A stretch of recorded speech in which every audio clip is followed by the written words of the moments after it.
Bonjour à toutes et à tous, le podcast Génération Désenchantée est de retour pour son 3e épisode et aujourd'hui je suis avec Pauline et Capucine. Coucou. Salut. Vous allez bien? Ça va et toi? Très bien. Nickel. Alors du coup je vais vous laisser vous présenter un petit peu. Du coup je m'appelle Capucine, j'ai 20 ans, je suis en 3e année à Sciences Po, donc je suis en API, je pars en janvier en Angleterre. Ok. Je fais beaucoup de danse donc depuis que je suis petite et là j'ai pu reprendre à Sciences Po et je suis très contente d'être ici. Trop bien. Moi, du coup, c'est Pauline. Je suis en double diplôme en ingénierie informatique et à Sciences Po. Je fais beaucoup de sport et je lis beaucoup, ce qui me laisse peu de temps pour le reste. Et je suis très très contente d'être ici avec vous. Moi aussi je suis trop contente que vous soyez là. Donc du coup on va passer aux petites questions comme ont eu le droit les autres. Aujourd'hui nous avons 5 questions. Première question, quelle est votre chanson préférée ou votre chanson du moment? Du coup ma chanson préférée je pense que c'est Another Love. Du coup je n'ai pas le chanteur. Alors, une chanson préférée, c'est compliqué à trouver, mais une chanson du moment, ce serait Love You Like That de Dead Poets Society. Ok. Inconnu au bataillon. Super sympa. Très bien. Alors, deuxième question, est-ce que vous avez une passion ou un hobby en dehors de Sciences Po? Du coup moi c'est la danse que je fais depuis que je suis petite. Et moi, du coup, ce serait la lecture ou le sport. Ok. Alors justement, en rapport avec la lecture, est-ce qu'il y a un livre qui vous a particulièrement marqué ou touché, que vous avez lu il y a longtemps ou récemment? Alors, un que j'ai adoré, qui fait partie de mes livres préférés, c'est J'irai cracher sur vos tombes de Boris Vian. Ok, je connais pas. Mais, c'est quoi rapidement l'histoire? Enfin, c'est l'hôtel. C'est de la littérature classique et en fait l'histoire est un peu what the fuck honnêtement. Ça parle du racisme mais c'est très très bien tourné et c'est très rapide à lire. Ok, Voilà. trop bien. Et moi, je dirais, bon, c'est peut-être un peu controversé, mais c'est Lolita de Nabokov. Ouais. Ok. Bon, l'histoire est horrible, Ouais. mais je trouve que c'est très bien écrit et enfin, je trouve que c'est très intéressant à lire. Ouais, ça marqué. Alors, nouvelle question. Quel métier vouliez-vous faire quand vous étiez petite? Moi je voulais Posez être médecin. Ah. Pas très compliqué, je voulais être médecin. C'était médecin, hein, t'avais pas de spécialité, C'était médecin soigner. généraliste. Ok. Voilà, je passais mon temps à soigner mes doudous. Donc, Et c'est pour ça que j'ai fini à Sciences Po. Posera Très pas de logique. questions. Moi, je crois que c'était architecte. Je redessinais ma chambre, je faisais changer ouais, les meubles. c'était- Voilà, c'était mon truc. Je me suis dit, c'est mon avenir. Et donc, dernière question du coup, pourquoi vous avez choisi Sciences Po Saint-Germain-en-Laye pour vos études? Du coup, moi, j'ai fait 2 ans de prépa BL parce que je voulais pas me spécialiser, je savais pas quoi faire. Et après, je voulais intégrer les Sciences Po et je l'ai vu un peu au dernier moment qu'il y avait, que Saint-Germain proposait donc une 3e année et ça s'est un peu passé C'est comme ça. Et puis c'est l'occasion. aussi le fait de pouvoir faire une mobilité là, à la moitié de l'année, Ouais. c'est vraiment trop chouette. Ok, trop bien. Et moi, pour le coup, j'ai pas demandé les Sciences Po à la base dans mes vœux Parcoursup. Mais en fait, avec le double diplôme, il n'y avait que Sciences Po Saint-Germain-en-Laye qui proposait ce type de double diplôme. Donc, je me suis retrouvée ici. Ok, donc J'en suis franchement ravie. Ah, c'est Voilà, bien. on va pas mentir. Vous regrettez pas Pas du tout, Non. franchement, je suis trop contente. Il fait froid, mais on va bien. Ouais, il fait froid. Non mais là, on est en plein mi-novembre, ça devient compliqué. Super. Bon, vous avez répondu à toutes les questions. Franchement, vous avez bien joué le jeu. Franchement, on est doués là. Je valide. On va donc passer au premier débat du jour, qui sera donc sur l'actualité et le fait que parfois les informations sont un peu anxiogènes et alarmistes et donc du coup peuvent affecter notre santé mentale et notre quotidien. Donc du coup, que ce soit le réchauffement climatique, les conflits armés, les catastrophes humanitaires, la pandémie ou encore les punaises de lit, l'actualité est plutôt lourde et on peut rapidement se sentir dépassé par ces événements. Donc du coup, face à ces informations anxiogènes, on peut ressentir parfois de la colère ou du stress. Et avec les différents médias et les réseaux sociaux, nous ferons savoir du coup à tout instant ce qui se passe un peu partout dans le monde et sans pouvoir vraiment agir concrètement sur ce qu'on peut voir. Mais en même temps, suivre l'actualité et surtout pour nous à Sciences Po, c'est plutôt important. Et c'est quand même un moyen de comprendre le monde dans lequel nous sommes et donc du coup d'être informé sur ce qui se passe et de potentiellement agir. En première question, je vous demandais si vous pensez qu'en tant que citoyen, on a vraiment un devoir de s'informer. Et comme en tant que citoyen, on peut manifester, débattre ou agir potentiellement à notre échelle, est-ce que vous pensez que c'est nécessaire de se tenir informé sur ce qui se passe dans le monde et en France aussi? Je pense que oui, il y a une partie de nécessité de s'informer, pouvoir suivre ce qui se passe en ce moment, et puis parce que c'est le monde qui nous entoure, donc on a besoin de savoir ce qui se passe. Mais c'est vrai que je pense aussi qu'il faut se connaître et savoir que si à un moment c'est trop et qu'il y a des informations ou des chaînes plus particulièrement qui sont un peu compliquées à écouter, je pense aussi que faut arrêter et peut-être se diriger vers d'autres chaînes. Ouais, je suis assez d'accord dans le fond, c'est-à-dire que c'est nécessaire de s'informer parce que sinon on vit complètement dans le brouillard en fait et on n'a aucune idée de ce qui se passe n'importe où. Mais il faut pas non plus que ça prenne le dessus sur notre santé mentale, c'est-à-dire qu'à un moment donné, il faut qu'on arrive à nous se faire passer avant la société, ce qui est quelque chose de quand même compliqué. Et je considère aussi qu'on vit quand même dans un monde où même sans se tenir au courant par soi-même, on sera au courant des choses et des faits, ne serait-ce que par les gens autour de nous. Oui, c'est vrai. Voilà. Donc il y a une nécessité de se tenir informé, mais par exemple, c'est pas nécessaire d'avoir toutes les applications de médias sur son téléphone et d'avoir des notifications toutes les 3 secondes qui nous dit nouvelle bombe en Israël, telle personne est morte, mon Dieu, nouveau scandale politique. Ça, c'est complètement anxiogène et je pense que au contraire, ça nuit à nos sociétés en particulier. Ouais, filtrer un peu aussi. Oui, peut-être aussi le choix des médias. Moi, je sais que pendant la période du Covid, on était chez nos parents chez nous, et moi, mes parents, ils ont l'habitude parfois de laisser toutes les chaînes de télé en continu. Tu peux dire les noms. Hein. BFM, par exemple. Donc super déjà, mais c'est tellement, déjà c'est BFM, mais en plus de ça, c'est tellement anxiogène, comme c'est en continu, ils sont obligés de parler tout le temps, ils dramatisent tout, et en plus pendant le Covid, et moi j'étais mis à chaque fois que j'arrivais dans le salon, c'était pas possible, puis c'était anxiogène, et puis les titres, t'as l'impression qu'on va tous mourir demain. Donc je pense aussi il y a un choix peut-être des chaînes, je sais que c'est par exemple Hugo Décrypte, chaque semaine il fait les bonnes nouvelles de la semaine. Il y a plusieurs médias qui commencent. Pas énorme, mais c'est quand même chouette et je me dis il y a ce genre de possibilités qui nous permettent aussi d'avoir les bonnes nouvelles, parce que c'est vrai qu'on en parle très peu quand même des bonnes nouvelles, et c'est peut-être aussi parce que c'est pas la majorité de ce qui se passe en ce moment, mais c'est important aussi de se dire il y a des choses qui sont faites, il y a des évolutions. Et oui, on est toujours un peu dans les réseaux, les médias vont toujours mettre en avant le misérabilisme un peu, et je pense que c'est important aussi d'essayer d'avoir certains médias, certains réseaux qui montrent il y a des choses qui sont faites aussi positives. Je pense que c'est important de faire ça, mais je pense aussi le choix des médias, comme tu disais, BFM ou toutes les chaînes d'actualité en continu, en fait, c'est anxiogène au possible, parce qu'on a constamment des nouvelles qui arrivent, et on n'a pas l'impression que ça va s'arrêter un jour. Oui, c'est ça. Puis ils te font venir un peu des spécialistes sur tous les sujets qui te prévoient souvent un avenir encore plus sombre. Vraiment, c'est ça. Mais c'est pour ça que le développement des médias sur YouTube, on parlait d'Hugo Décrypte qui fait des vidéos de récapitulatifs, on va dire avec 10 à 15 minutes par jour pour les actualités de la journée ou des fois les actualités de la semaine. C'est peut-être vachement moins anxiogène de juste se concentrer là-dessus plutôt que de regarder tous les soirs un journal télévisé qui va durer de 2h à 2h30 et qui va avoir en fait des informations dont on s'en fout complètement parce qu'il y a des trucs vraiment, c'est là juste pour faire le buzz. Ouais, tout à fait. Voilà. Ou des informations qui sont fausses ou pas confirmées ou qui sont traitées par des gens qui ne sont pas spécialistes en fait. Donc je pense que faire attention aux médias qu'on regarde et peut-être se positionner plus sur des nouveaux médias comme par exemple YouTube, ou peut-être quitte à lire le journal en fait, faire un truc à la con, mais une fois par semaine on va acheter notre journal et c'est fait une fois dans la semaine, le dimanche, et le reste de la semaine on a la tête légère quoi. Puis même parfois on a des sujets sur lesquels on est quand même plus proche et qui nous intéressent plus, donc on peut aussi plutôt que de tout écouter et déjà d'être stressé par certaines informations et même pas intéressé, d'écouter des podcasts, des vidéos YouTube qui sont vraiment sur un sujet en particulier et qui nous plaisent et qui vont pas nous créer trop d'angoisse. Ok. Alors est-ce que vous pensez plus spécifiquement sur les réseaux sociaux, est-ce que ça accentue, vous pensez, le côté très anxiogène avec souvent tout ce qui est bulle d'information, donc on s'intéresse à un sujet et ensuite les algorithmes nous proposent toujours des choses sur la même thématique. Donc est-ce que vous pensez que c'est encore plus accentué ou au contraire c'est juste un autre média un peu comme un autre et qu'il faut s'y adapter et que c'est à nous de faire le tri? Je pense que ça peut en soi en fait rendre la chose plus anxiogène si on fait pas la part des choses.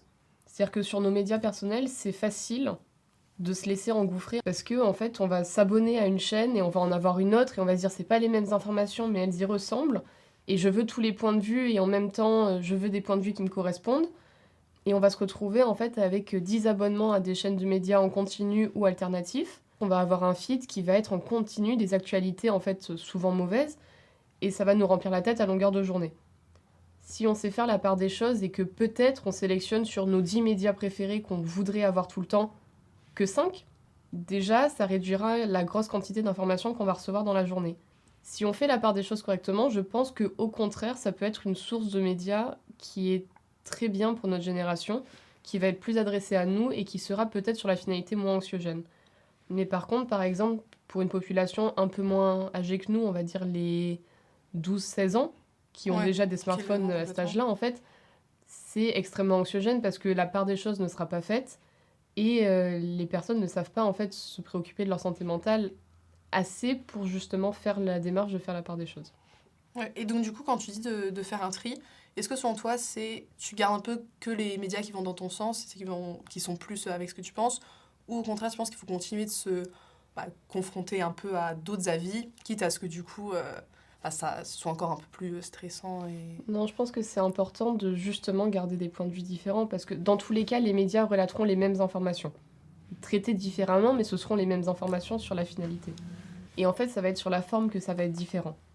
Et c'est très très important d'avoir des points de vue différents parce que ce ne sera pas traité pareil et on ne peut pas s'enfermer dans une bulle cognitive qui est extrêmement simple en fait avec les réseaux sociaux.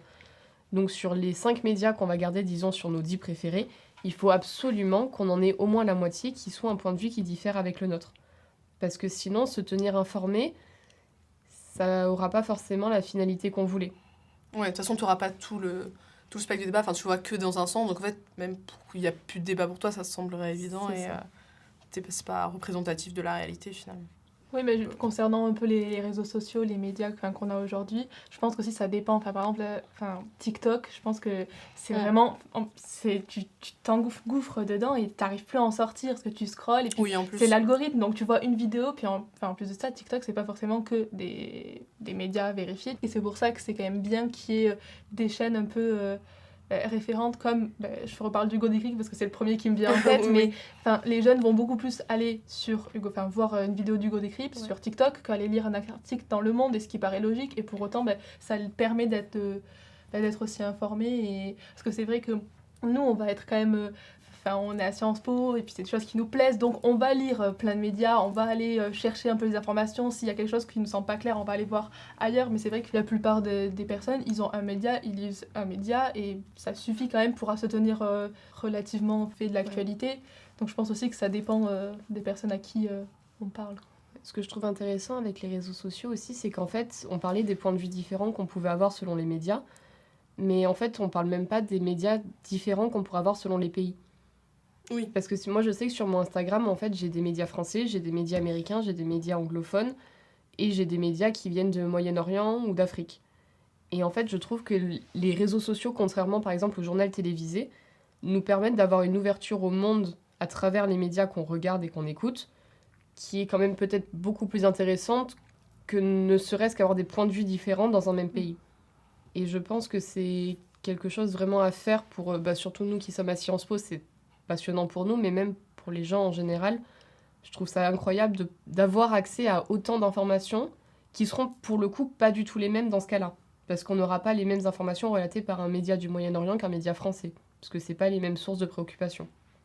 Mais surtout même sur un même problème, il n'y aura pas forcément les mêmes visions, donc c'est quand même assez intéressant. C'est notre approche, notre point de vue de... nous, on a notre vision très française, où on n'a pas trop... on parle de la guerre sans être trop touché par rapport au conflit israélo-palestinien. C'est sûr qu'au Moyen-Orient, ils ont forcément pas du tout le même rapport et pas du tout la même vision. Oui, tout à fait. Comme tu disais, avec tout ce qui est réseaux sociaux, en fait, on a tous la possibilité un peu de donner son avis. Tout est très vite filmé dès qu'il se passe quelque chose. C'est un peu l'idée que tous les citoyens deviennent un peu journalistes autonomes sans que ce soit du coup des infos vérifiées. Du coup, est-ce que vous pensez que ça c'est plutôt un progrès auquel il faut qu'on s'adapte dans le sens de il faut qu'on les contrôle nous-mêmes, ou est-ce que au contraire vous pensez que c'est quelque chose de plutôt négatif qu'il faut du coup fuir et peut-être empêcher, peut-être qu'il y ait une autorité qui contrôle ou quelque chose Je pense que c'est quand même bien le fait qu'on puisse tous s'exprimer sur plein de sujets. C'est quand même une richesse aujourd'hui qu'on puisse tous donner notre avis. Mais après, comme beaucoup de choses, il y a toujours des aspects négatifs parce que ça peut très vite mener à défendre des idées qui sont pas forcément véridiques et que des gens vont penser comme véridiques. Et je pense que c'est presque à nous, aux personnes qui sont derrière les écrans, qui regardent, d'essayer un peu de faire la part des choses. C'est vrai que c'est pas forcément facile parce que on peut pas savoir ce qui est vrai ou faux. Mais oui, je pense que c'est aussi à nous peut-être d'essayer de filtrer un petit peu aussi. Ouais, moi, je pense que c'est plutôt dangereux que bon au final, parce que alors le fait qu'on puisse tous s'exprimer sur des sujets donnés, sur ça, oui. ça c'est Bien sûr. le point n'est pas là, parce que ça évidemment Liberté c'est d'expression, c'est normal. liberté d'expression existe, il y a des raisons pour ça, on va même pas y toucher aujourd'hui. à Mais fait. le fait que tout le monde puisse donner son avis sur les réseaux sociaux et que tout le monde puisse filmer tout ce qui se passe et les mettre en ligne comme ça, je pense que c'est dangereux, surtout quand on voit l'âge des premiers utilisateurs des smartphones aujourd'hui. C'est des Tout à fait. personnes qui n'ont pas les capacités, on va dire, de savoir ce qu'ils regardent, de savoir distinguer en fait si c'est bon à prendre ou pas. Donc ça, c'est très dangereux déjà ici, dans ce cas-là. Mais je pense qu'avec peut-être... De toute manière, il faudra s'y adapter parce qu'on est dans une société qui change et qui bouge. Et les gens vont pas arrêter de mettre des vidéos en ligne juste parce que quelqu'un a dit que c'était pas bien. Ou là, il faut faire attention aux enfants. On a bien vu que ça fonctionnait pas depuis des années. Oui, tout à fait. Et on sait très bien qu'une instance gouvernementale pourra pas gérer ça parce que quelqu'un peut pas être constamment derrière les réseaux sociaux à vérifier toutes les informations à droite et à gauche. Mais par exemple, on pourrait éduquer, on va dire, à partir de fin primaire, début collège, les enfants et les adolescents à reconnaître ce qu'ils voient sur les réseaux sociaux. C'est quelque chose qui n'est pas du tout assez présent, de dire, là, vous pouvez faire confiance à une information parce que vous voyez telle chose, et que dans ce cas-là, vous savez que c'est quelque chose que vous pouvez prendre et écouter. Par contre, la personne qui va donner son point de vue, vous pouvez l'écouter, vous pouvez prendre le point de vue, il n'y a aucun souci, mais ne prenez pas ça comme une vérité. Et je pense qu'il y a une grosse distinction à faire, qui est, bon, pour nous, à notre âge, on doit faire la part des choses parce qu'on est censé savoir le faire, mais pour des personnes qui sont beaucoup plus jeunes que nous ou qui n'ont pas l'habitude, tout simplement, de ces médias-là, ça découle d'une éducation qu'il faut avoir.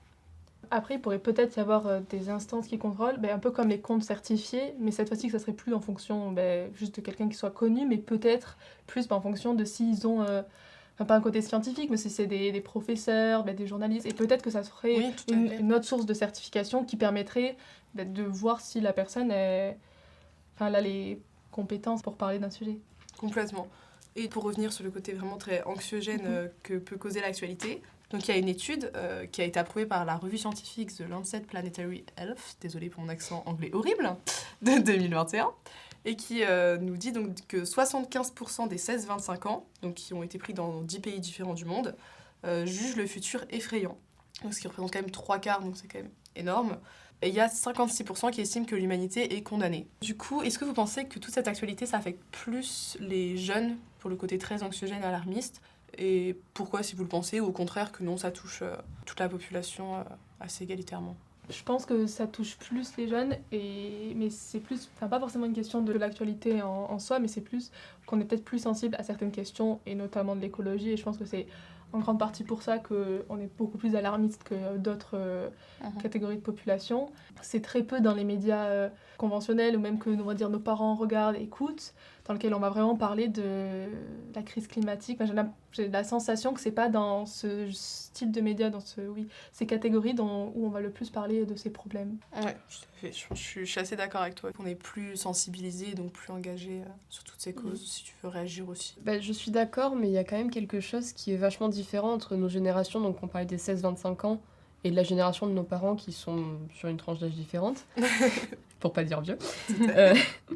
C'est que nos manières de s'informer sont tellement différentes que c'est pas comparable. C'est-à-dire que nous, on va avoir tendance à avoir des médias sur nos téléphones, donc des notifications quand quelque chose se passe. On va avoir tendance à avoir sur nos feeds Instagram, sur nos feeds Twitter, sur nos feeds TikTok des fois, des médias qui vont poster tous les jours, plusieurs fois par jour, des informations. Des fois les mêmes, des fois pas les mêmes, et des fois des toutes petites informations qui, comme tu disais, passeraient pas en fait au JT, quoi. Et c'est pas le même genre d'information et c'est pas le même traitement médiatique qui est accordé. Aussi, on a une génération qui a été soumise en fait aux médias vachement plus tôt que la génération de nos parents. Parce que c'est-à-dire que moi, en tout cas, je sais que quand j'étais petite, déjà quand on mangeait à table, le soir, on avait le JT à la télé. Ouais, tout à fait. Donc je me souviens tout à fait, quand j'étais petite, on avait les images des attentats à la télé. C'est des choses que nos parents n'ont pas connues. Ils n'ont pas eu ça dès qu'ils étaient petits, à 6-10 ans. Et ça joue énormément, en fait, parce que dès tout petit, on est hyper sensibilisé à l'actualité et à tout ce qui se passe dans le monde. Parce qu'on a l'habitude d'être entouré de ça, de le regarder et de le savoir. Donc on a pris l'habitude de continuer.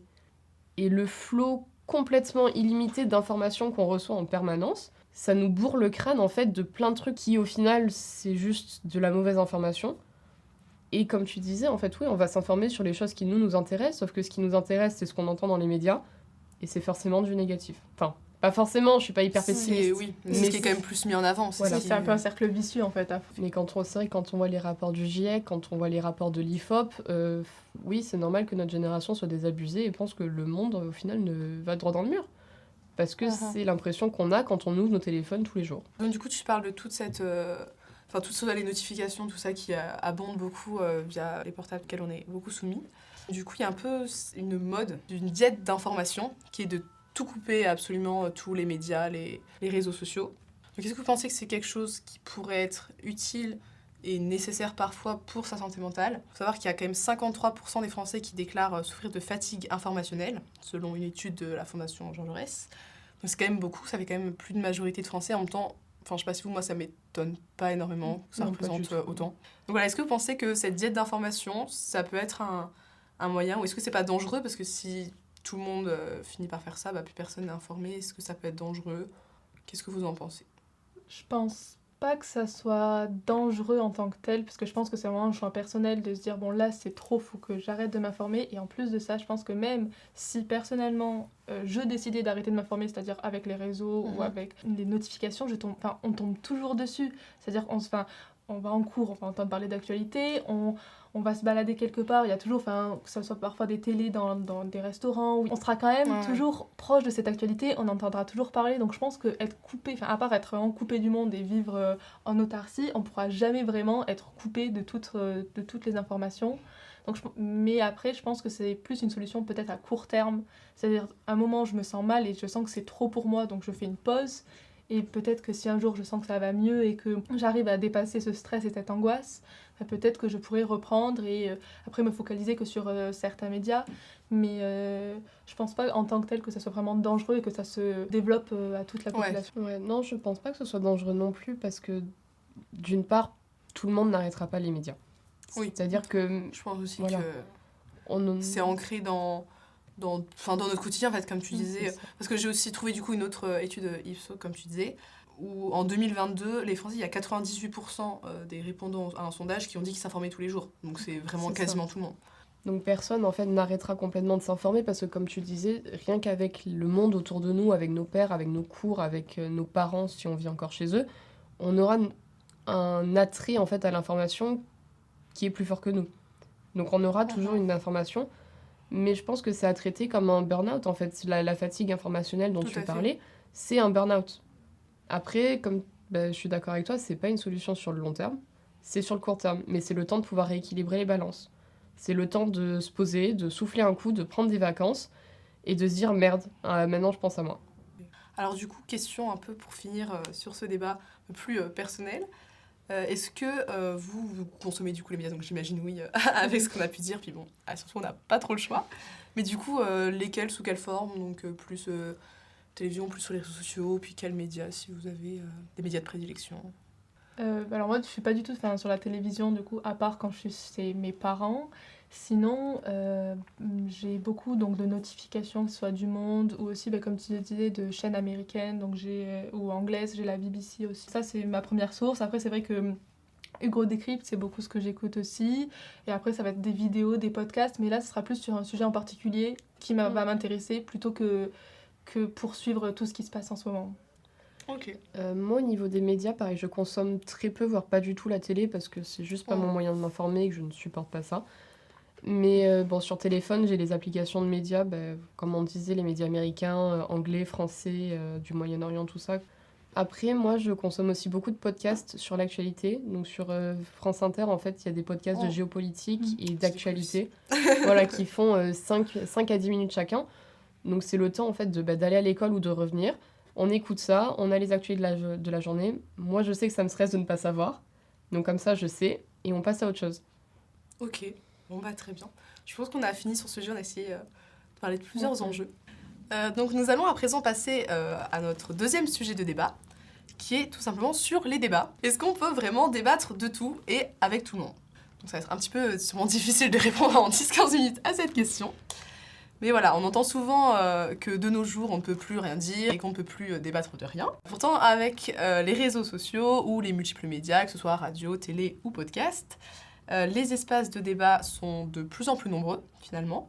Et ça permet à quasiment tout le monde de pouvoir s'exprimer et débattre sur différents espaces, et donc de donner son avis qui soit plus ou moins constructif. Donc du coup, pour commencer ce débat, est-ce que vous pensez qu'on débat vraiment moins qu'avant et qu'il y a vraiment des sujets qu'on ne peut plus débattre ? Je pense pas. Je pense pas qu'on débatte moins qu'avant, mais je pense qu'il y a une prise de conscience plus importante qui fait qu'on se rend compte qu'il y a des choses qui... Enfin déjà, il y a des choses qu'on ne peut pas laisser passer et que c'est pas normal d'avoir certains propos, que ce soit racistes, sexistes et homophobes dans un débat. Et pour moi, c'est plus cette prise de conscience qui a émergé depuis quelques années et qui fait que du coup, on va boycotter certains débats, mais plus parce que c'est pas légal. Donc je pense pas que ça bloque le nombre de débats, c'est juste que y a des choses qu'on peut dire et d'autres pas, mais juste d'un point de vue juridique, parce que c'est juste pas légal. C'est compliqué à répondre. Je pense pas qu'on débatte moins qu'avant, dans le sens où, d'un point de vue purement personnel pour le coup, je trouve que nos générations débattent énormément et parlent beaucoup. Après, je sais pas si c'est parce qu'on est à Sciences Po et que du coup, oui, on a la culture du débat, mais je trouve que les gens sont intéressés de savoir et d'apprendre. Ou au moins d'écouter, des fois.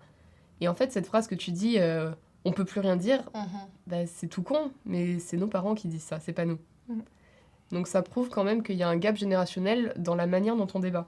C'est-à-dire que, évidemment, que nous, on n'irait pas donner des propos racistes ou sexistes ou antisémites pendant un débat, alors que des personnes de 30-40 ans, peut-être, l'auraient fait plus facilement, et du coup, s'offusquent qu'on n'ait plus le droit de le faire.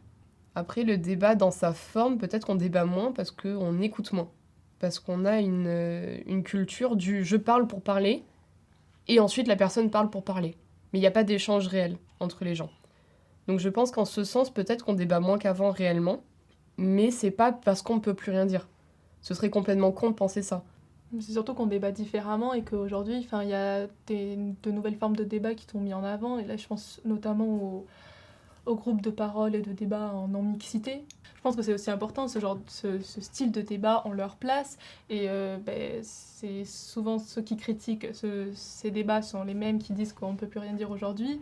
Et c'est ça aussi qui fait qu'il y a juste un changement dans la forme des débats, je pense, en partie, qui fait que les autres générations vont plutôt voir ça comme le fait qu'on ne peut plus rien dire, alors que c'est juste qu'on n'est plus du tout dans la même vision de la société, dans la même façon d'échanger. Et ce qui fait qu'aujourd'hui, les débats ont juste changé de forme et c'est pas les mêmes personnes, c'est pas les mêmes groupes, c'est pas les mêmes sujets, et puis c'est pas la même chose qu'on va débattre et qui vont être au centre du sujet. En fait, je pense qu'il y a un peu deux tendances, parce que je pense qu'il y a plus un truc où on fait des endroits un petit peu plus propices à un débat plus peut-être constructif et plus justement dans l'écoute. Et en même temps, des débats où ça va être plus un peu, je dirais, idéologique, alors c'est peut-être pas le bon terme, mais où c'est plus des idées qu'on échange. Et je pense qu'il y a un peu ces deux tendances-là presque contradictoires qui émergent, et ce qui fait que je pense parfois on dit qu'on peut plus rien dire, alors que non, justement, peut-être débattre différemment. Mais je pense aussi qu'au contraire, en fait, on débat plus qu'avant parce que le débat n'est plus limité aux élites. Oui. C'est-à-dire qu'avant, le débat était quand même limité aux personnes qui passaient dans les médias ou aux personnes, on va dire, publiques ou aux personnes politiques. Aujourd'hui, on a la chance, grâce aux réseaux sociaux entre autres, d'avoir un endroit de débat pour tout le monde. Pour le bien et pour le mal. Je dis pas l'inverse. Mais tout le monde a sa place dans un débat public. C'est plus réservé aux personnes sur un plateau télé ou pendant des élections. Donc au contraire, non, on débat plus parce que tout le monde a une place dans un débat et chacun peut prendre la parole. Donc on débat différemment, ça c'est vrai et c'est ce qu'on vient de dire. Et c'est contradictoire parce que justement, les personnes qui débattaient pas avant débattent maintenant. Et ce sont ces personnes-là qui font attention à ce qu'on doit dire et ce qu'on ne peut pas dire. Et les personnes qui avant débattaient, donc souvent les élites, sont aujourd'hui les personnes qui disent quand même, on peut plus rien dire, c'est compliqué de débattre. Parce qu'il n'y a pas cette notion d'humain dans le débat qu'on a aujourd'hui, nous, peut-être en tant que nouvelle génération. Il y a une différence de vision du débat. C'est-à-dire que le débat est là pour nous apporter quelque chose ou pour peut-être apporter quelque chose à l'autre et pas juste imposer un point de vue. Oui, tout à fait, je suis complètement d'accord. Oui, mais c'est ça, c'est vraiment l'idée que les débats qu'on peut retrouver sur certaines chaînes de télé avec souvent des élites, c'est même plus des débats, c'est juste, il y a un sujet au départ et puis après c'est presque un règlement de compte où juste, Tout à fait. et puis même ils s'écoutent plus, c'est juste des idées qui se rentrent dedans et il n'y a plus de débat et après il y a une critique de nos débats à nous en disant mais juste vous parlez tranquillement, vous donnez votre avis, alors on débat, on donne notre avis sur un sujet et après ça peut soit nous faire apprendre de nouvelles choses et donc avoir une nouvelle vision sur le thème en question. Mais c'est plus un règlement de compte et c'est pas ce qu'on veut. Ouais, puis c'est vrai que je pense, comme tu disais, tout ce qui est débat un peu télévisé, c'est quand même très artificiel. Et C'est un show. C'est un show, c'est Oui. très mis en scène. Enfin, le premier exemple qui me vient, c'est quand c'était pour les campagnes présidentielles. Oui, C'est déjà l'audience montre que je pense que c'est plus ce qui intéresse principalement les acteurs et les actrices. Et en fait, oui, c'est des enjeux de puissance, un peu de domination, chacun campe sa position. Et c'est pas du tout de sortir grandi du débat, c'est plus du tout le même objectif. C'est non, juste c'est ça. qui aura lâché la meilleure punchline. Oui, qui aura réussi à clasher le mieux la personne en face avec quelque chose qu'il a fait ou qu'il a dit il y a quelques années. Alors, il n'y a plus du tout cette volonté de réfléchir sur un sujet et vraiment de voir la meilleure solution et pourquoi je pense pas comme toi et pourquoi toi tu penses pas comme moi. Et je pense cette dimension-là, on la perd énormément. Il y a aussi parfois, je pense, des débats qui sont mis en scène, je pense, pour souvent faire du buzz ensuite sur les réseaux sociaux, mais où l'objectif c'est vraiment de faire débattre deux personnes, donc soit qui ont complètement des avis très très opposés, ou même où il va y avoir un peu une situation inégale. Pour vous donner un exemple un peu plus concret, il y avait eu le 15 octobre 2022 un débat entre une femme transgenre qui était la première mairesse transgenre de France, qui s'appelle Mariko, et une féministe transphobe, Dora Muto, je sais pas si vous connaissez, je sais pas si vous avez vu le débat. Ça me dit un truc.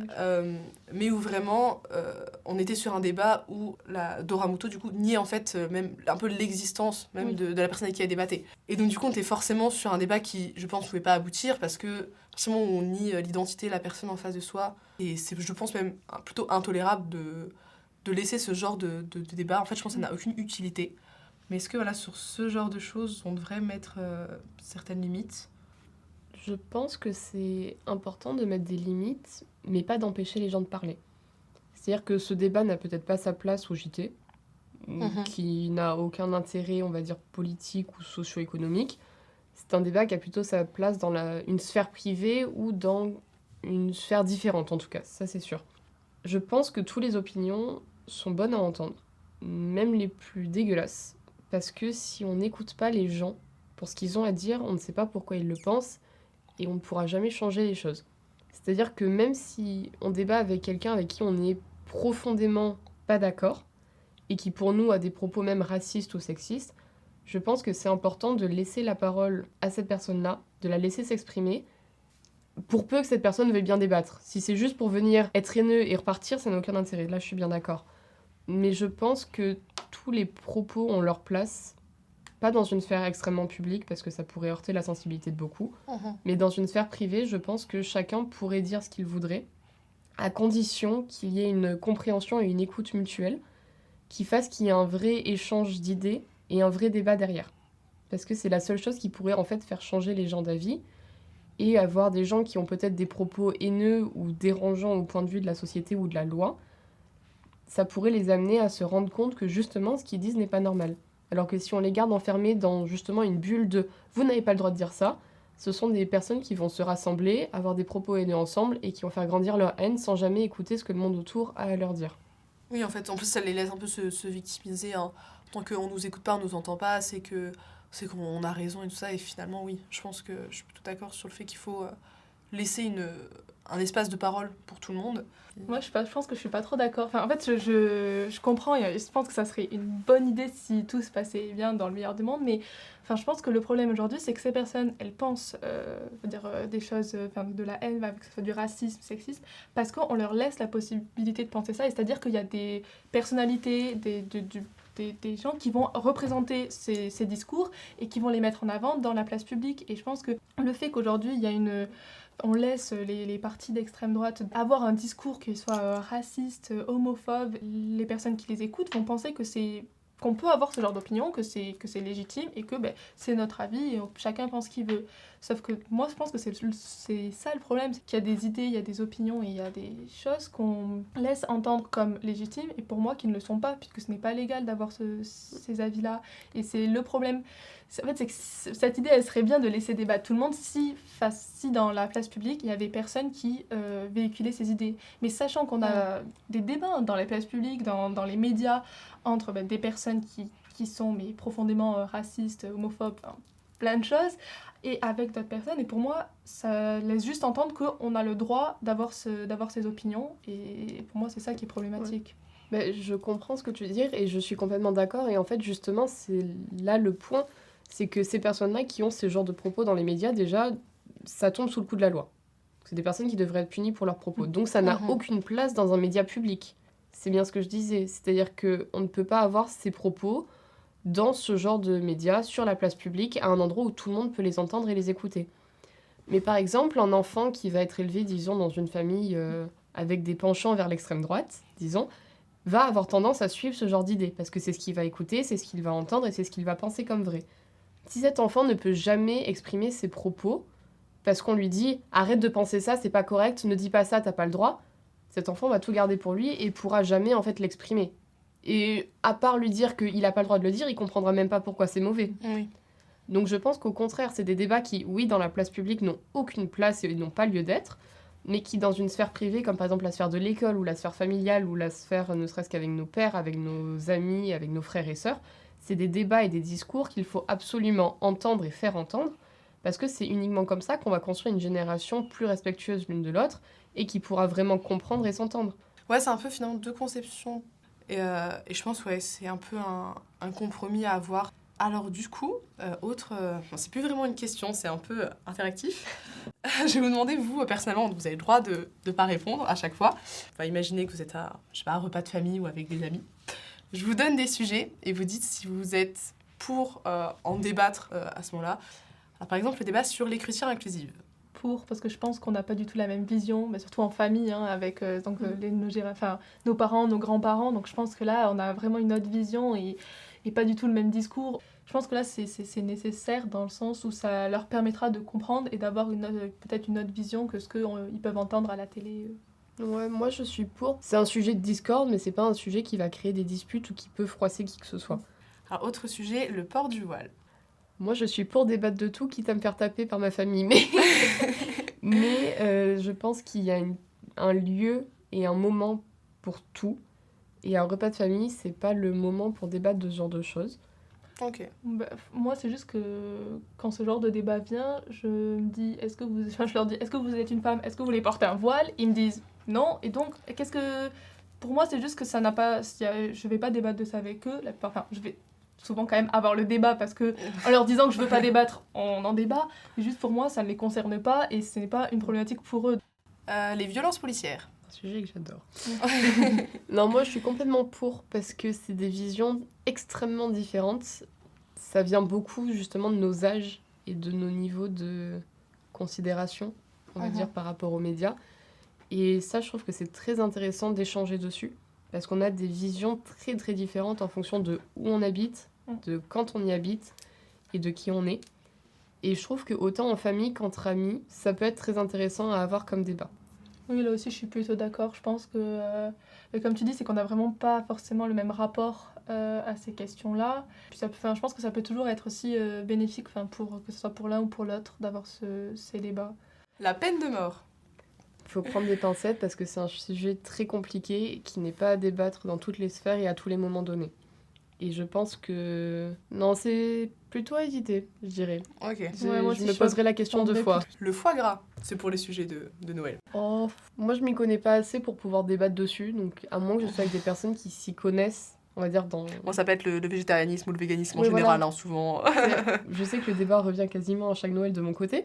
Mais c'est plus un débat idéologique du « Ah, mais moi, j'aime trop la viande pour en manger. » Donc, j'appelle pas ça un débat. Oui, je suis à peu près d'accord. Moi, je serais plutôt dans le oui quand même parce que ça peut être intéressant. Mais c'est vrai qu'on tombe rapidement dans « Ah oui, mais moi, j'adore la viande, je pourrais pas m'en passer. » Bon, comme tu dis, c'est pas du tout un débat, c'est juste un avis personnel. Alors, un qui est du coup très d'actualité pour le coup, le conflit israélo-palestinien. Je pense que c'est intéressant de débattre parce que nos parents, grands-parents ne vont pas avoir les mêmes médias que nous et ne vont pas avoir les mêmes informations et les mêmes visions et même pas forcément le regard historique qu'on peut avoir grâce à nos cours, etc.